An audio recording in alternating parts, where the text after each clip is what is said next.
Bismillahirrahmanirrahim. Assalamualaikum warahmatullahi wabarakatuh.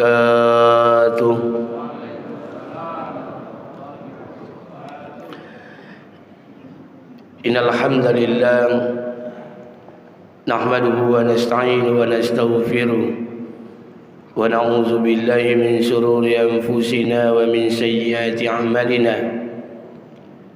Asyhadu an la ilaha illallah wa asyhadu anna Muhammadan abduhu wa rasuluh.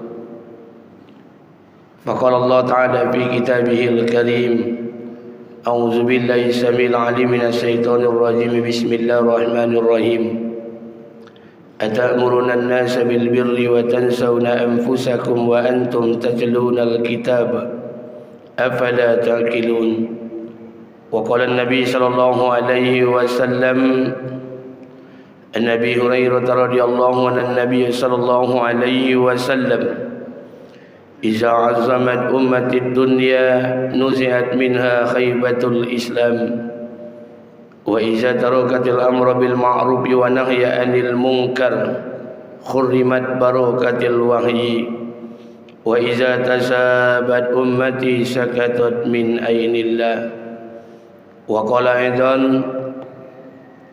عن عثمان رضي الله عنه النبي صلى الله عليه وسلم خيركم من تعلم القرآن وعلمه صدق الله العظيم وصدق الله على نبي الكريم.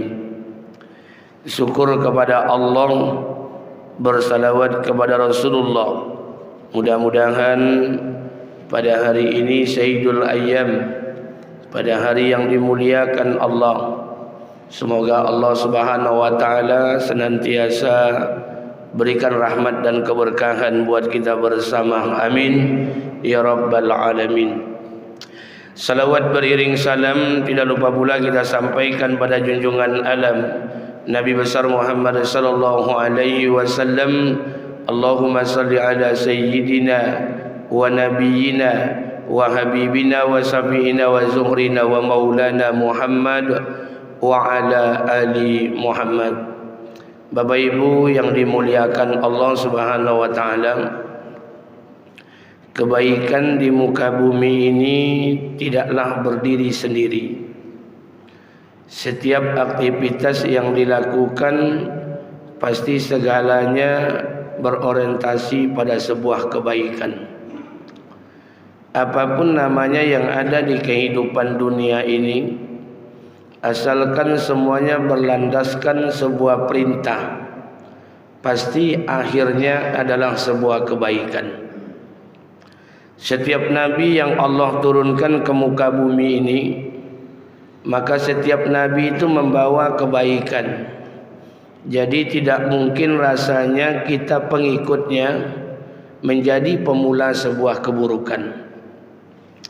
Bahkan dikatakan ketika kita dalam melaksanakan sholat, dahulu pernah saya sampaikan bahwa tidak ada satu nabi yang namanya disandingkan kepada Rasulullah, yang salawatnya ditumpangkan kepada salawat Nabi, kecuali hanya Nabi Ibrahim alaihissalam.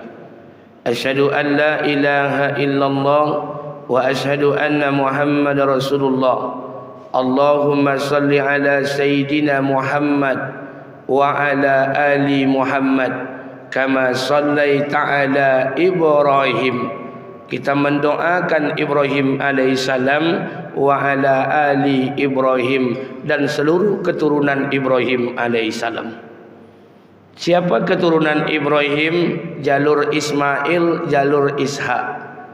Dari jalur Ismail diturunkan Allah sampai baginda Nabi Muhammad sallallahu alaihi wasallam, dan kita hari ini dari keturunan Ismail, umat Nabi Muhammad sallallahu alaihi wasallam. Dari keturunan Ishak muncul Yaqub alaihissalam. Setelah wafat Nabi Ibrahim, ada di antara mereka yang masih tetap dengan ajaran agama pendahulu mereka. Bahkan ada di antara mereka yang berpindah. Makanya yang masih tetap itu dari keturunan Yaqub alaihissalam, lahir Nabi Musa alaihissalam, dan Musa ini punya kaum namanya kaum Yahudi, dan kaum ini masih banyak eksistensinya di kehidupan dunia. Dari keturunan Yaqub ini pula lahirlah Nabi Isa alaihissalam, diberikan kitab Injil, dan umatnya bernama Nasrani dan masih mendominasi di kehidupan di muka bumi ini. Pertanyaannya, lantas apa dasar kita memberikan keburukan-keburukan dan doa keburukan kepada mereka?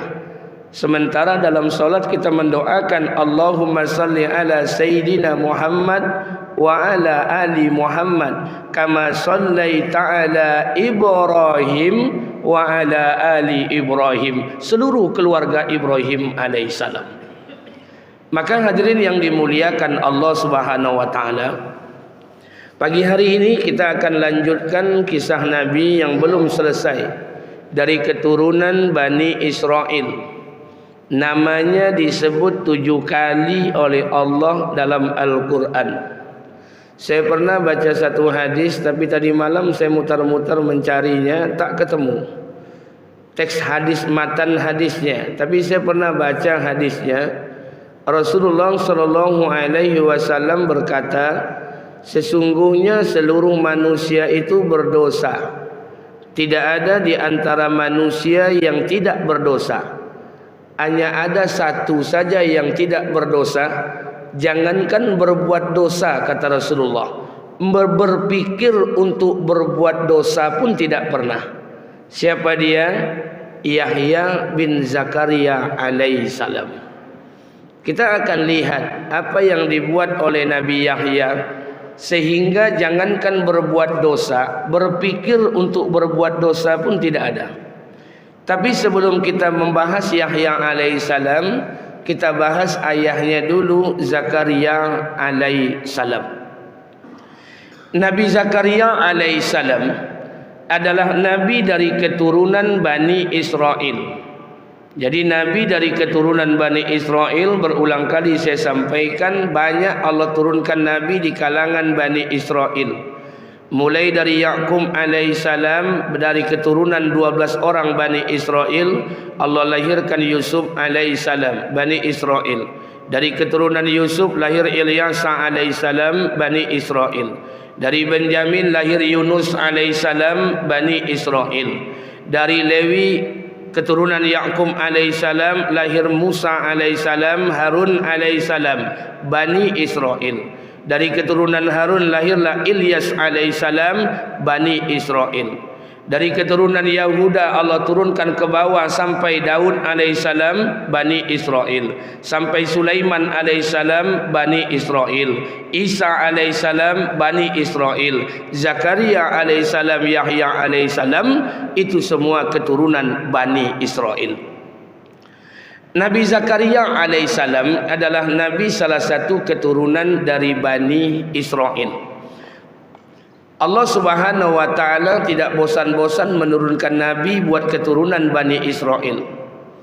Ini bermakna bahwa Bani Israel itu satu kaum yang khusus, yang Allah sebut namanya berulang kali dalam Al-Quran. Sehingga Allah Subhanahu wa taala katakan, ya Bani Israil zkuru ni'mati allati an'amtu 'alaikum wa anni faddaltukum 'alal alamin. Sungguh kami telah berikan nikmat yang banyak kepada Bani Israel. Salah satu nikmat itu, kata ulama, Allah turunkan banyak nabi ke atas mereka. Salah satunya adalah Nabi Zakaria alaihissalam. Nabi Zakaria ini diturunkan di kawasan negeri Syam, Palestina. Diturunkan oleh Allah di kawasan negeri Syam. Zakaria alaihissalam memiliki satu orang istri. Jadi sejarah juga mencatat bahwa Nabi Zakaria itu memiliki satu orang istri. Pendapat pertama mengatakan bahwa Nabi Zakaria alaihissalam memiliki istri namanya Isa bin Fakut bin Qabil. Yang kedua, dalam kitab orang Nasrani disebut bahwa Nabi Zakaria itu memiliki istri namanya Elizabeth. Sedangkan pendapat ulama yang kedua mengatakan istri Nabi Zakaria ini namanya Hanna.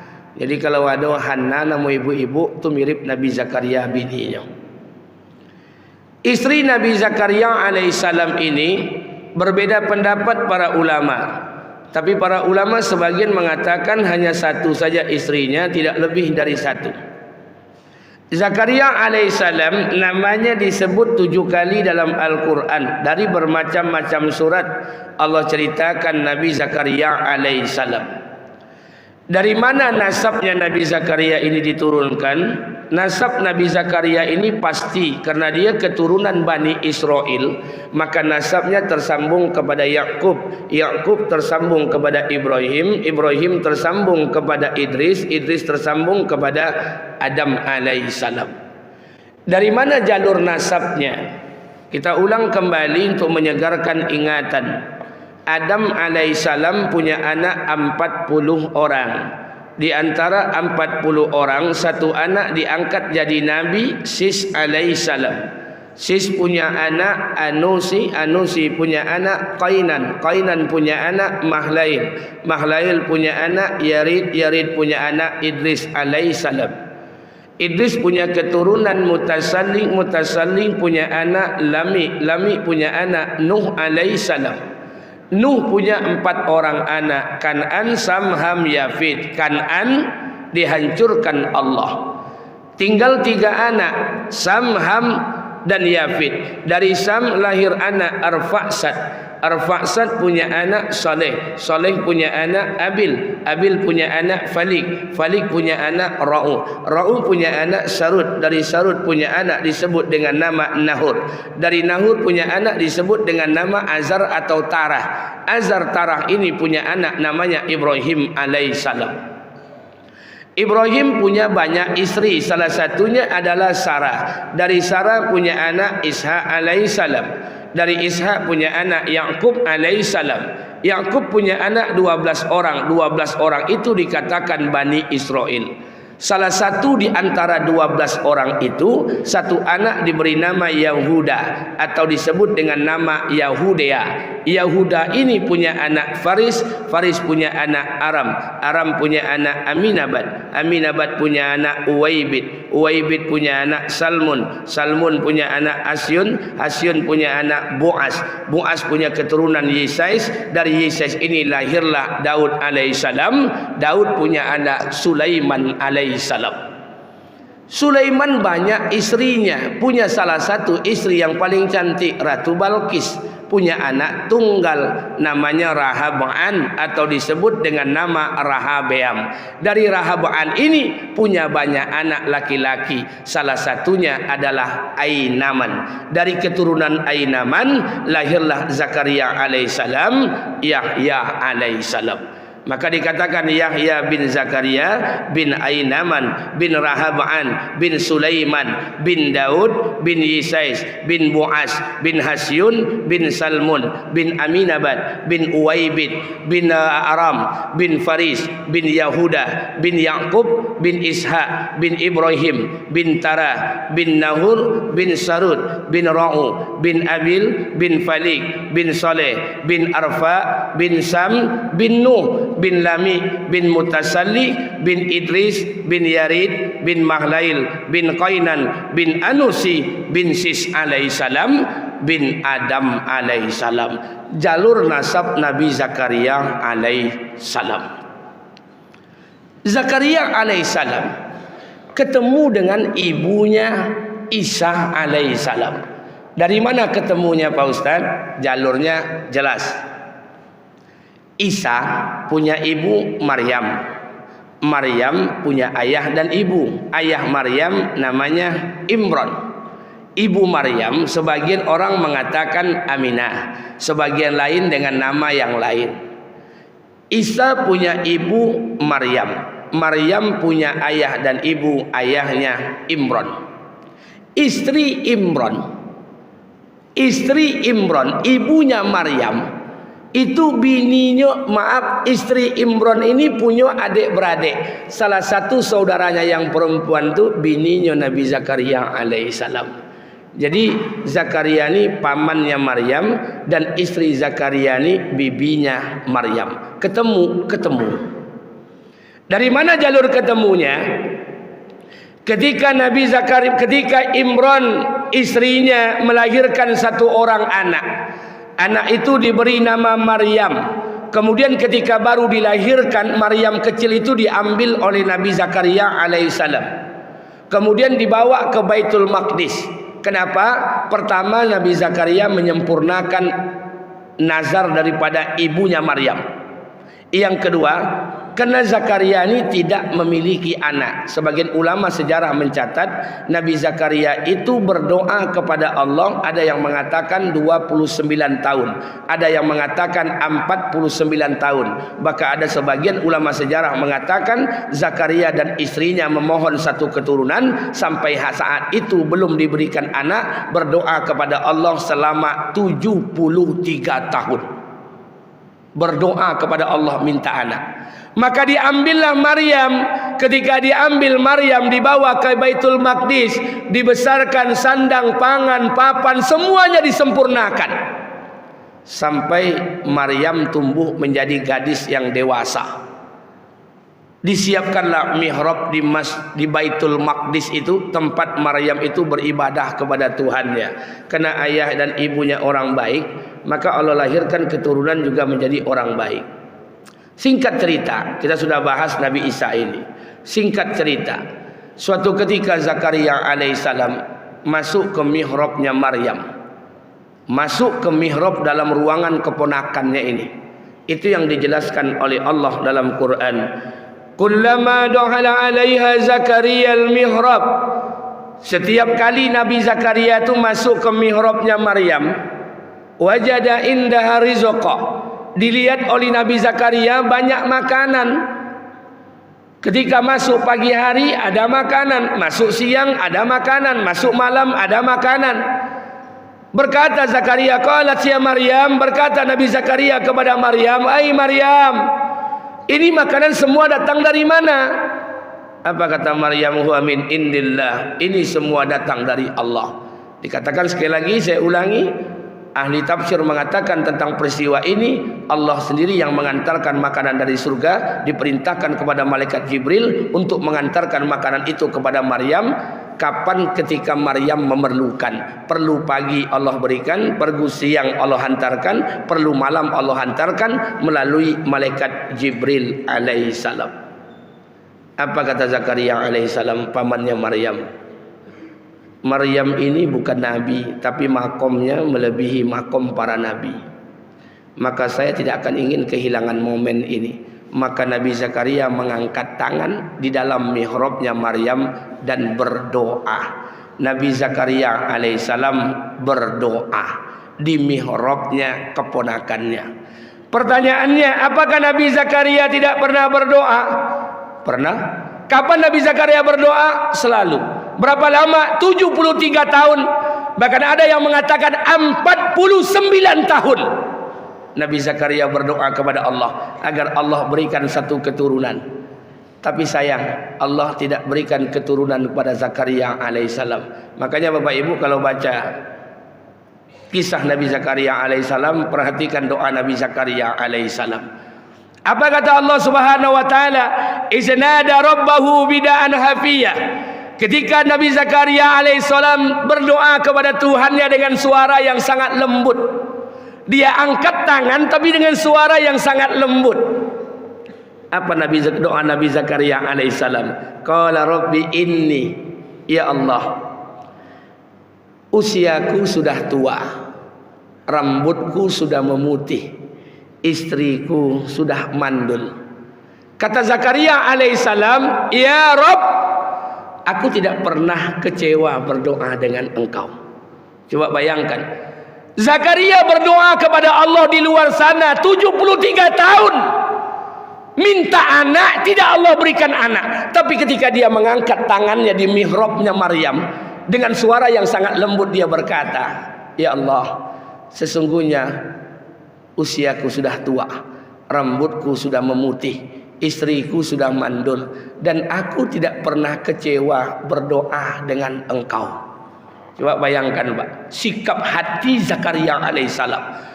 Padahal 73 tahun berdoa kepada Allah, tidak dikabulkan Allah. Tapi Zakaria keluar di mulutnya, ya Allah, aku tidak pernah kecewa berdoa dengan Engkau. Ini pelajaran penting buat kita Pak. Zakaria alaihissalam berdoa di mihrab keponakannya. Dan kata ulama, tidak ada interval waktu antara Nabi Zakaria berdoa dengan dikabulkannya doa itu. Langsung Allah kabulkan dengan doa Nabi Zakaria alaihissalam. Apa kata Allah? Wahai Zakaria, kami perkenankan keinginanmu. Kami titipkan satu orang anak di rahim istrimu, walaupun istrinya dalam keadaan mandul, dalam keadaan monopos. Dikatakan 98 tahun umur istri Nabi Zakaria. Kami titipkan satu orang anak. Anak itu kata Allah akan kami angkat menjadi nabi, dan langsung kami beri nama, kata Allah, anak itu diberi nama Yahya alaihissalam. Apa pelajaran? Pelajaran yang pertama, begitu indahnya doa Nabi Zakaria alaihissalam. 73 tahun tidak dikabulkan doanya kepada Allah, meminta keturunan. Tapi Zakaria masih terucap di mulutnya, ya Allah, kami tidak pernah kecewa berdoa dengan Engkau. Hari ko awak baru 5 tahun tak beranak lah, mau upe awak, la ilaha illallah. Zakaria puluhan tahun dia mengangkat tangan kepada Allah, ya Allah, aku tidak pernah kecewa berdoa dengan Engkau, dengan suara yang sangat lembut. Makanya doa itu senjata orang-orang beriman. Kalau orang beriman sudah meninggalkan senjatanya, kita mau pakai senjata apa lagi?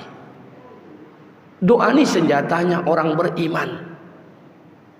Kalau orang beriman sudah meninggalkan doa, lantas apalagi yang mau kita banggakan? Makanya mohon maaf, saya ingin minta pada kita bersama, habis sholat sempatkan masa untuk berdoa. Kalau tidak mau ikut doa bersama imam, tidak ada masalah. Doa sendiri-sendiri boleh. Karena kalau doa bersama imam berarti dia tidak yakin doanya sampai, dia tumpang sama imam. Kalau doa masing-masing silahkan dia meyakini bahwa doanya akan sampai, tidak ada masalah, sempatkan. Tapi hari ini yang terjadi kan lucu. Hari ini yang terjadi habis sholat, assalamualaikum, assalamualaikum, kita langsung keluar. Seolah-olah ada peti masuk 3 triliun yang akan diambil. Padahal tidak juga ada. Tidak sempat kita berdoa Pak. Padahal doa ini senjata orang beriman. Nabi Zakaria alaihissalam berdoa. Bukan Zakaria saja, banyak berdoa. Para nabi berdoa. Istrinya Imran berdoa ketika dia hamil, Rabbi inni nazartu laka ma fi batni muharraran fataqabbal minni innaka antas samiul alim. Ya Allah, demi bayi yang berada dalam kandunganku, Rabbi inni nazartu laka ma fi batni muharraran fataqabbal minni innaka antas samiul alim. Ya Allah, demi bayi yang berada dalam kandunganku, jadikan anak ini orang yang menghambakan dirinya kepada Allah. Doa lahir Maryam ibu Isa alaihissalam. Ibrahim doa meninggalkan istrinya, Rabbana inni askantu min zuriyati biwadin ghairi zi zar'i inda baitikal muharram Rabbana liyuqimus shalah. Ya Allah, aku telah meninggalkan keturunanku di lembah yang tak berpenghuni ini, Rabbana liyuqimus shalah, agar mereka mendirikan solat. Maka tak satu pun orang yang mendatangi Ka'bah hari ini yang tidak mendirikan solat. Doa. Musa doa, Rabbi inni zalamtu nafsi zalamtu faghfirli faghfara lahu. Ya Allah, aku telah berbuat zalim, ampuni aku, maafkan aku. Allah ampuni. Doa. Lantas apa alasan kita untuk tidak berdoa? Terkadang kita tidak sempat untuk berdoa, karena doa ini senjatanya orang-orang beriman. 2 hari yang lalu saya ngisi kajian. Saya baru pulang dari Tapung, dari Rokan Hilir. Minggu depan saya berangkat ke Anambas sama Natuna. Ada undangan dari Kabak Kesra, KPU, pemilu damai di Anambas. Itu diperkirakan berangkatnya tanggal 25. Mereka minta tanggal 25, 26, 27, 28 saya baru pulang. Saya bilang tak bisa. Kalau memang mau, saya bisa hadir tanggal 25, 26 pagi pulang. Kenapa pulang? Karena tanggal 28 saya berangkat menunaikan ibadah umrah. Jadi oleh karena itu, kalau bisa 1 hari balik, kita balik. Malamnya selesai, pagi pulang. Diceklah tiket Pekanbaru, Batam. Dari Batam, kapal 10 jam Laut Cina Selatan, gelombang 6 meter. Kira-kira gimana Ustaz? Pesawat saya bilang. Dari pesawat, dari Batam ada ke Pelintu. Dari Pelintu ke Anambas 1,5 jam. Oke. Deal pesawatnya ke Pelintu, Anambas 1,5 jam. Malam acara, habis malam pagi besok pulang. Dengan apa? Dua alternatif Ustadz. Yang pertama, tidak ada penerbangan, tidak ada kapal. Ustadz bisa naik pesawat perusahaan, isi penumpangnya 7 boleh orang. Tapi tidak menuju Pekanbaru, Halim Perdana Kusuma. Dari Halim ke Jakarta. Waktu berangkatnya Ustadz tidak tentu arah, kadang maghrib, kadang tengah malam. Lama tiambo, akan mati ya Pak Komar. Saya bilang gini saja, kapal gimana? Kapal ada, kapal berangkat dari pagi. Kalau pagi berangkat kapal, berarti jam 4 sore perkiraan sudah sampai di Batam. Saya bilang, saya berangkat pakai kapal. Yang penting Sabtu itu saya harus pulang. Paling tidak Minggu saya sudah sampai ke rumah. Balik pada kisah Nabi Zakaria alaihissalam. Doa itu senjata orang beriman. Jadi doa ini ada kelas-kelas, ada level-levelnya. Kalau level kita nih jangan dipaksakan dengan level yang lain.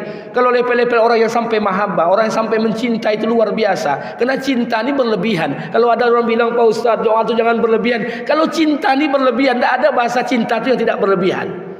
Saya belum pernah ketemu orang bahasa cinta itu yang tidak berlebihan. Abang suka sama engkau, titik. Tidak ada. Cinta itu semuanya berlebihan, Pak. Dan untuk cinta ini, bahasa cinta jangan diletakkan hukum di atasnya, ya tidak bisa. Kalau bahasa cinta diletakkan hukum di atasnya, tidak bisa. Kenapa namanya bahasa cinta? Dek, abang sayang sama engkau, I love to you, you love to me. Abang tak bisa hidup kalau tanpa engkau. Siapa bilang kalau diletakkan hukum syirik, masuk neraka? Kita hidup karena Allah, bukan karena cinta. Artinya cinta ini bahasanya memang berlebihan. Makanya mohon maaf saya ingin sampaikan buat kita bersama, doa itu ada kelas-kelasnya. Kalau kelas-kelas Rubiyah, Adawiyah, dalam kisah-kisah tasawuf itu kelasnya luar biasa. Dia mengangkat tangan kepada Allah. Apa doanya? Ya Allah, kalau seandainya aku beramal untuk masuk ke dalam surgamu, jauhkan aku dari surgamu. Kalau aku beramal karena takut akan nerakamu, masukkan aku ke nerakamu. Ya Allah, kalau kau berikan nikmat kepadaku, aku tak butuh nikmatmu, berikan kepada orang-orang soleh. Kalau kau berikan rahmat kepadaku, aku tak butuh rahmat, berikan mereka kepada orang-orang yang taat. Ya Allah, aku tak butuh nikmatmu, aku tak butuh rahmatmu, aku tak butuh surga, aku tak butuh neraka. Yang aku bukukan, aku butuh engkau ya Allah. Ada yang berani doa seperti itu? Enggak, kelas kita masih Rabbana atina fid dunya hasanah. Ya Allah, beri kami kayu, kemudian mati masuk surga. Loma-loma awak aja doanya. Ini kelas kita, Pak. Jadi makanya berdoa sesuai kelas masing-masing. Ada doa. Yang pertama, kelas-kelas berdoa itu ada. Maka minta kepada Allah. Doa itu senjata orang-orang beriman. Lantas bagaimana cara kita berdoa? Bagaimana cara kita berdoa? Pertama, perhatikan tempat untuk kita berdoa. Jadi perhatikan betul di mana tempat kita untuk berdoa. Bapak Ibu bangun malam hari, sholat tahajud, sholat taubat 2 rakaat, kemudian tahajud, kemudian doa. Kalau Bapak Ibu berdoa, jangan muslimin muslimat saja, sebut nama orang yang kita doakan. Doakan saudara-saudara kita. Makanya saya ingin sampaikan, doa itu ada 3 level, ada 1 level, ada 2 level, ada 3 level. Yang pertama, doa itu dahulu pernah saya sampaikan, doa level anak SD. Level anak SD ini kerojonya minta aja. Ya Allah, lagi piti, ya Allah. Ya Allah, nak boleh oto besok pagi piti kurang, ya Allah. Itu minta. Allah suka, suka. Allah sayang, sayang. Allah tidak marah, tidak marah. Karena Quran juga mengatakan, Allah katakan, Ad'uni astajib lakum. Kalau kamu doa pasti saya akan kabulkan. Doalah. Itu doa level anak SD. Apa level anak SD? Doa level anak SD. Kerojonya minta aja. Yang kedua, doa level anak SMP. Apa doa level anak SMP? Tidak meminta tapi memberikan laporan. Apa laporannya? Ya Allah, anak saya sedang dirawat di rumah sakit, ya Allah. Allah tahu di hatinya minta sembuh. Ya Allah, bolehlah tinggal 1 kilo di rumah, ya Allah. Allah tahu dia minta makan. Dia tak minta tapi dia melaporkan keadaannya. Ini level anak SMP. Ini agak jauh lebih baik. Yang paling baik itu doa level anak SMA. Apa doa level anak SMA? Tidak minta, tidak melapor. Ini yang doa Nabi ketika di Taif. Jadi maaf, ketika istri Nabi Khadijah Ali bin Abu Talib meninggal dunia, Maaf, paman Nabi meninggal dunia, Khadijah meninggal dunia. Nabi kan dakwah tidak diterima di kota Mekah. Nabi pergi ke Taif. Taif itu jaraknya 100 km dari Masjidil Haram. Orang-orang Arab kalau hari Jumat refreshnya ke sana. Kenapa? Tempatnya dingin. Maka Nabi pergi ke Taif. Berapa lama Nabi ke Taif? 10 hari. Apa tujuan Nabi ke Taif? Dakwah tak diterima di kota Mekah. Nabi pergi ke Taif dengan harapan bertemu dengan satu kaum namanya Bani Saqif. Harapan Nabi apa? Nabi ingin berdakwah di sana dan diterima. Karena tradisi orang Arab itu biasanya saling menghormati tamunya. Tapi apa yang terjadi? 10 hari Nabi di Taif, jangankan dakwah Nabi diterima, malah Nabi dilempar oleh kotoran batu dan kotoran unta. Maka dalam keadaan kepala Nabi berlumuran darah, kaki berlumuran darah, Nabi keluar dari kota Taif sambil dilempar oleh orang-orang Taif, sampai dihina. Semua nama binatang disebut oleh orang Taif. Nabi keluar dari kota Taif, singgah ke sebuah kebun kurma milik Yahudi. Sebagian sejarah mengatakan kebun anggur milik Yahudi, hamba sahayanya bernama Addas. Makanya Bapak Ibu kalau pergi umroh nanti di Taif akan singgah ke nama masjidnya Masjid Addas. Kecil, itu masjid hamba sahaya daripada pemilik kebun kurma orang Yahudi. Hamba sahayanya namanya Addas. Dialah yang memberikan setangkai anggur kepada Nabi ketika Nabi berlumuran darah, dan sebab itulah dia telah memeluk Islam. Dari sana Nabi pergi kemana? Ke Qornin Manazil, ke tempat orang ambil mikot. Nabi berdoa. Apa doa Nabi? Ini yang doa level SMA. Tidak minta, tidak melapor, tapi dia menyerahkan urusan bulat-bulat kepada Allah. Apa doa Nabi di Taif? Ya Allah, aku kadukan segala kelemahanku, aku kadukan segala kebodohanku dalam urusan manusia. Mau kau serahkan aku kepada orang Taif yang akan membunuhku, atau kau lindungi aku di bawah kasih sayangmu. Tidaklah mengapa ya Allah, asalkan kau jangan marah kepadaku.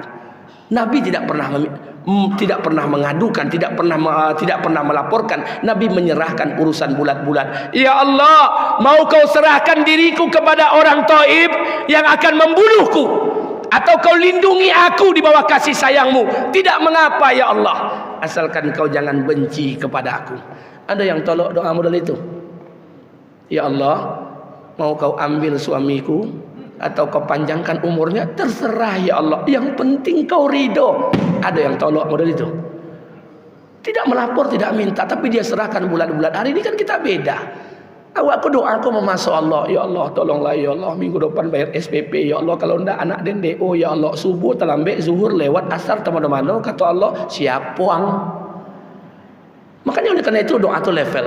Makanya level-level doa itu ada. Kita sesuai dengan pangkat dan levelnya sajalah. Sesuai dengan makom. Tidak usah berdoa yang tidak sesuai makom. Yang para ulama-ulama, para wali-wali Allah doanya lain lagi. Ya Allah, jadikan setiap kesalahan kami sebagai kesalahan-kesalahan orang yang kau cintai. Itu level-level para wali, para ulama. Itu tidak level kita. Tapi kalau level-level kita ni ya Rabbana atina fid dunya hasanah, itu level kita. Tapi yang jelas berdoa. Jangan sampai di antara kita tidak berdoa. Habis solat berdoalah, malam hari berdoalah, berdoa. Maaf, saya ingin sampaikan buat kita bersama. Saya tanya pada bapak-bapak, ibu-ibu sekalian. Bapak ibu kalau andai kata berdoa, kira-kira mana yang bapak ibu lebih sukai? Doanya diterima atau ditolak? Doanya diterima atau ditolak? Diterima. Itu kan itulah level kita nih. Pokoknya awak doa kau nak diterima aja. Tapi ulama-ulama dahulu mengatakan, apa katanya? Para sebagian ulama mengatakan, saya lebih suka doa saya ditolak oleh Allah dibandingkan diterima oleh Allah. Kenapa? Kalau doa saya diterima, itu keinginan saya. Tapi kalau doa saya ditolak, itu keinginan Allah. Dan saya lebih yakin keinginan Allah jauh lebih baik dibandingkan keinginan saya. Kita ini kan berdoa sesuai nafsu. Makanya saya ingin sampaikan, doa paling tinggi derajatnya, makomnya paling tinggi, doa minta iman, minta hidayah, minta ampunan. Itu doa paling tinggi. Doa paling rendah derajatnya, doa minta piti.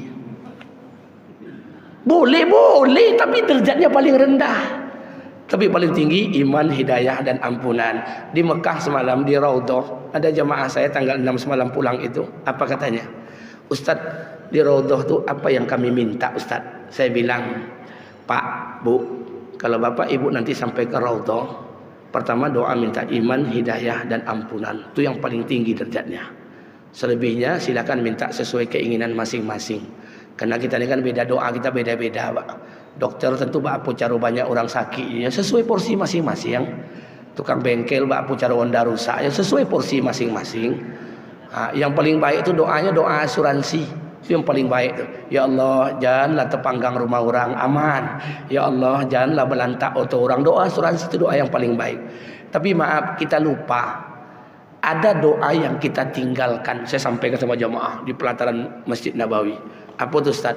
Kata Nabi, ada doa yang luar biasa mustajabnya dan tidak ada batas antara mereka dengan Allah. Apa doanya? Kata Nabi SAW, doakan saudaramu, maka malaikat akan mendoakanmu sebagaimana doa engkau kepada saudaramu. Ya Allah, jadikan ketua masjid Raudatus Solihin ini badannya sehat ya Allah. Malaikat datang, badannya sehatkan juga ya Allah. Amin. Kira-kira mana yang mustajab? Doa ambo atau doa malaikat? Ya Allah, panjangkan umur ketua masjid Raudatus Solihin. Kata malaikat, inyo panjangkan cie ya Allah. Amin.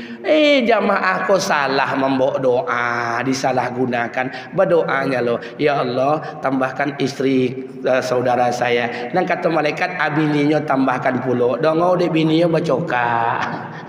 Jadi doakan saudara kita, sebut namanya, jangan muslimin muslimat saja, sebut namanya. Barang siapa yang mendoakan saudara muslimnya, maka malaikat akan mendoakannya sebagaimana doanya. Sekarang siapa yang lebih mustajab? Doa saya atau doa malaikat? Hari ini kita ego, kita doa itu untuk kita saja. Doakan saudara kita, sebut namanya satu persatu. Sebut namanya satu persatu, doakan satu persatu, sebut namanya. Maka Allah, malaikat akan mendoakan sebagaimana doa kita. Kalau ini yang terjadi Pak, Masya Allah. Maka saya minta pada kita bersama, kita belajar.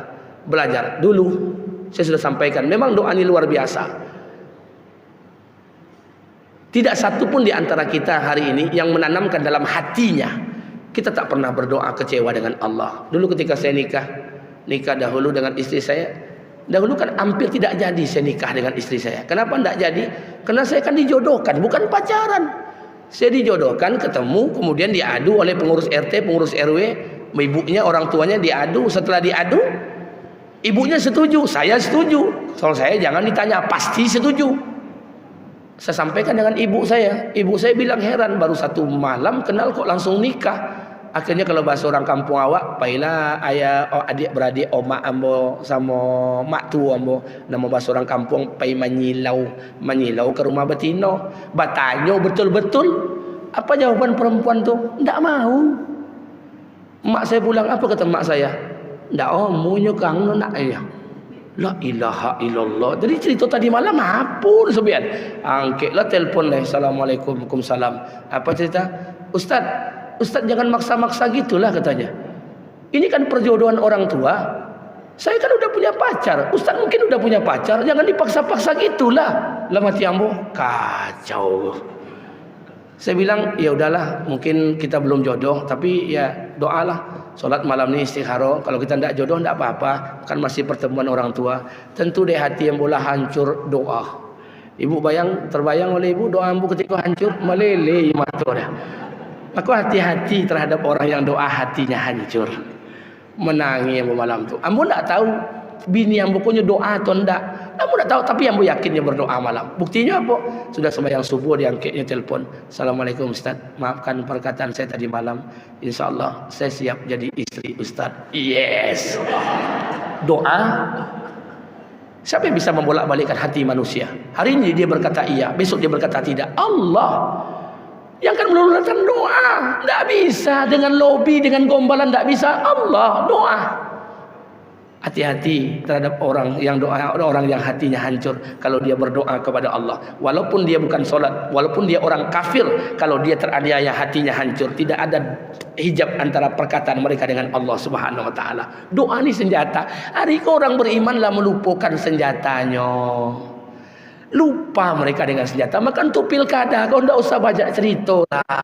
Pejabat yang struktural yang sampai ke gubernuran okey lah. Tapi awanan bongak-bongak ketek-ketek pendek-pendek hitam kalek kau la ilaha illallah. Bangun malam Pak doa. Doa kepada Allah. Kita tidak tahu Pak, di satu sisi ada ulama kita, di sebelah ini ada ulama kita dan sebagainya. Kita diadu orang Islam dengan orang Islam. Minta kepada Allah agar hati kita siapa pemimpin yang terbaik di negeri kita yang tercinta ini. Tapi maaf, kadang-kadang baik menurut kita belum tentu baik menurut Allah. Tapi kadang-kadang apa yang Allah berikan buruk menurut kita, jangan-jangan itu yang terbaik menurut Allah. Terakhir, saya ingatkan pada kita bersama, Bapak Ibu yang dimuliakan Allah, 2 bulan ke depan, insya Allah tanggal 27 November, kita akan pilkada, pemilihan kepala daerah, gubernur, wakil gubernur, wali kota, wakil wali kota. Pasti Bapak Ibu pusing. Kenapa pusing? Nengok dinamika politik di negeri ini. Tapi mohon maaf, saya ingin sampaikan buat kita bersama, apapun yang terjadi, semua sudah diputuskan oleh Allah. Saya minta kepada kita bersama, memilih pemimpin sesuai syariat Islam adalah kewajiban kita. Tapi mencaci maki dan menghina calon lainnya tidak ada tuntunan dari Rasulullah sallallahu alaihi wasallam. Oleh karena itu, bangun malam hari, doa kepada Allah. Kita tidak tahu dari mulut siapa doa ini akan dikabulkan Allah. Kita tak pernah tahu doa siapa yang akan menggetarkan aras. Kita tidak pernah tahu doa siapa yang akan diijabah dan dikabulkan oleh Allah Subhanahu wa taala. Maka orang beriman punya 2 sikap dalam hatinya, roja dan khauf, antara harap dan takut. Dia berharap semua keinginan yang ingin dikabulkan Allah. Dia takut jangan-jangan dosa-dosa kita yang menjadi penghalang semua keinginan ini ditolak oleh Allah Subhanahu wa taala. Terakhir, saya ingatkan pada kita bersama, Bapak Ibu yang dimuliakan Allah Subhanahu wa taala, senantiasalah untuk berdoa di setiap saat dan keadaan, kapan saja. Apapun terbentur masalah kita, berdoalah kepada Allah, minta kepada Allah agar Allah berikan yang terbaik dalam kehidupan. Saya tak bisa didik istri saya tak bisa didik anak saya tak bisa didik keluarga saya. Karena mohon maaf, banyak masa saya di luar dibandingkan di rumah. Mohon maaf, istri saya mungkin tak bisa mendidik anaknya, anak-anak saya tak bisa memberikan arahan kepada emak saya. Walaupun saya ceramah di seluruh masjid yang ada di muka bumi ini, saya belum bisa mendatangkan hidayah, karena hidayah itu punya Allah. Doalah, sebut nama mereka, berikan mereka kebaikan. Kalau doa itu dikabulkan oleh Allah, aras mana yang tidak akan bergetar, doa-doa mana yang tidak akan disentuh dari langit. Maka saya minta pada kita bersama yang hadir pada hari ini, jangan tinggalkan doa. Walaupun sebentar, berdoalah kepada Allah. Bersebut nama orang-orang yang kita doakan, sampaikan kepada Allah Subhanahu wa taala. Mudah-mudahan setiap kebaikan-kebaikan ini menjadi sebab Allah turunkan kebaikan-kebaikan yang lainnya. Amin. Amin. Amin ya rabbal alamin. Mudah-mudahan ini berkah buat kita bersama. Sebelum saya tutup, 2 hari yang lalu saya ceramah di masjid Jalan Taman Karya, lupa saya nama masjidnya. Ada jemaah bertanya, Pak Ustadz, sudah hampir 1 tahun ini Ustadz, saya berdoa. Ibu tuh bertanya sambil nangis. Apa katanya? Saya berdoa, ya Allah, laknatlah Jokowi ya Allah, laknatlah Jokowi ya Allah. Dia doa dengan saya. Katanya, kira-kira gimana? Saya bertanya, Bu, kita tak pernah tahu hasil akhir sebuah kehidupan. Kalau di pikiran ibu hari ini Jokowi salah, apakah Jokowi tidak bisa menerima hidayah sebelum sakaratul maut? Kita tidak pernah. Maka doakan untuk kebaikan, Pak. Doakan kebaikan. Keturunan Ibrahim saja kita doakan. Asyhadu an la ilaha illallah wa asyhadu anna Muhammad Rasulullah. Allahumma salli ala Sayyidina Muhammad wa ala ali Muhammad kama sallaita ala Ibrahim. Kita doakan Ibrahim wa ala ali Ibrahim dan keturunan Ibrahim. Siapa dia Majusi, siapa dia Yahudi, siapa dia Nasrani, kita doakan mereka. Lantas kenapa kita laknat saudara kita? Maka saya minta rubah doanya, berubah. Doa minta hidayah. Kita tidak pernah tahu hasil akhir sebuah kehidupan. Jangan-jangan Jokowi nanti ketika sakaratul maut Allah berikan taufik hidayah, Allah matikan husnul khotimah. Jangan-jangan kita yang dicabut taufik hidayah, Allah matikan kita dalam keadaan su'ul khotimah. Kita tidak pernah tahu. Jadi doa itu kebaikan saja, Pak. Doa itu kebaikan-kebaikan saja. Buatlah doa kebaikan. Kita ini mohon maaf, memang sudah ditanamkan kebencian-kebencian. Saya menyesal juga atas siapa yang menanamkan. Kita ditanamkan kebencian-kebencian. Kalau sudah berangkat dari kebencian, maaf, kebaikan apa lagi yang akan tampak? Saya tak suka sama ketua masjid ini. Saya tidak suka dengan ketua masjid ini. Apapun yang dibuat oleh beliau, ambo tidak je suka. Walaupun oma ambo pergi ke pasar pagi dupa, terjatuh, ditolong deh inyo, pasti yang musobian pencitraan. Kena berangkat dari kebencian. Saya cinta dengan ketua masjid ni, sayang betul. Apapun yang disampaikan ambo ikut. Termasuk salah pun yang dikeceknya, ambo kan tepuk tangan. Kenapa? Cinta. Kalau kita sudah terbalut cinta, tertutup semua keburukan, maka betul kata Nabi, jangan kamu benci terlalu berlebihan. Boleh jadi orang yang kamu benci akan menjadi orang yang kamu cintai, dan orang yang kamu cintai menjadi orang yang paling kamu benci. Sudah, cukup. 1 tahun Ustaz saya mendoakan laknat untuk Jokowi. La ilaha illallah. Saya minta sudah, ceritakan kebaikan, doakan kebaikan. Setiap kita pasti punya kesalahan. Seburuk-buruk orang pasti punya kebaikan, sebaik-baik orang pasti punya keburukan. Ibu belum tentu lihat buruk saya, mungkin yang nampak baik saja. Mungkin hari ini Allah masih tutup aib saya, tapi ketika nanti Allah buka aib saya, siapa sanggup lagi saya akan hidup di muka bumi ini. Maka berdoalah kepada Allah, semoga setiap keburukan kita ditutup oleh Allah, dan mudah-mudahan kebaikan kita disampaikan oleh Allah. Amin, amin ya rabbal alamin. Sekali lagi saya minta pada kita bersama, jadikanlah senjata kita ini senjata orang-orang beriman. Angkat tangan doa kepada Allah Subhanahu wa taala. Mudah-mudahan dengan doa ini bisa merubah peradaban kehidupan kita di negeri kita yang tercinta ini. Sekali lagi, jangan rusak keamanan dan ketertiban negeri kita tercinta ini. Arab itu banyak bangsa, tapi Arab itu satu bangsa tapi dipikul oleh banyak negara. Eropa satu bangsa, bangsanya bernama bangsa Arya, tapi dipikul oleh banyak negara. Kita banyak etnis, banyak bangsa, banyak suku bangsa yang ada, tapi dipikul oleh satu negara. Mohon maaf. Makanya kenapa orang-orang yang punya pemikiran-pemikiran radikal ditumpas oleh negara. HTI, Hizbut Tahrir ditumpas oleh negeri. Kenapa oleh negara? Kenapa? Wajar. Konsepnya sama-sama aminu wa amilu solihah. Bukankah mereka beriman? Iyo. Bukankah mereka beramal soleh? Iya. Tapi maaf, mereka beriman, mereka beramal soleh. Tapi konsep wahazal baladil amin, menciptakan negeri yang aman, mereka pakai konsepnya Palestina. Ya tidak cocok. Terorisme kenapa ditumpas oleh negara? Mereka beriman juga, solat mereka, beramal soleh, betul. Tapi konsepnya menjaga keamanan negeri wahazal baladil amin, mereka pakai konsepnya konsep Afghanistan. Ya tidak bisa. Atiullah wa atiur rasul wa ulil amri minkum, taat di antara pemimpin. Betul, kalau negeri mereka negeri Islam, satu agama, kita negeri banyak agama. Makanya mohon maaf, tidak begitu mudah kita bayangkan untuk beriman dan beramal soleh dalam kerangka untuk menciptakan negeri kita yang aman. Kita akan disandarkan dengan politik identitas. Di satu sisi macam-macam jargon-jargonnya.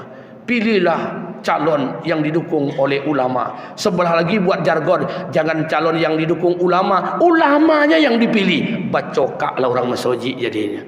Pusing. Maka doa pada Allah. Oleh karena itu mudah-mudahan Allah tetapkan dan Allah jadikan pemimpin Riau ini pemimpin yang terbaik. Amin. Amin ya rabbal alamin. Lebih kurang saya mohon maaf. Tadi kata Pak Pengurus ada makan gulai kambing. Pak. Kau bau. Katanya tinggal kaki-kakinya lah. Tapi jadilah pada ndak ada. Baik, saya pikir lebih kurang saya mohon maaf. Subhanakallahumma bihamdika asyhadu an la ilaha illa anta astaghfiruka wa atubu ilaik. Assalamualaikum warahmatullahi wabarakatuh.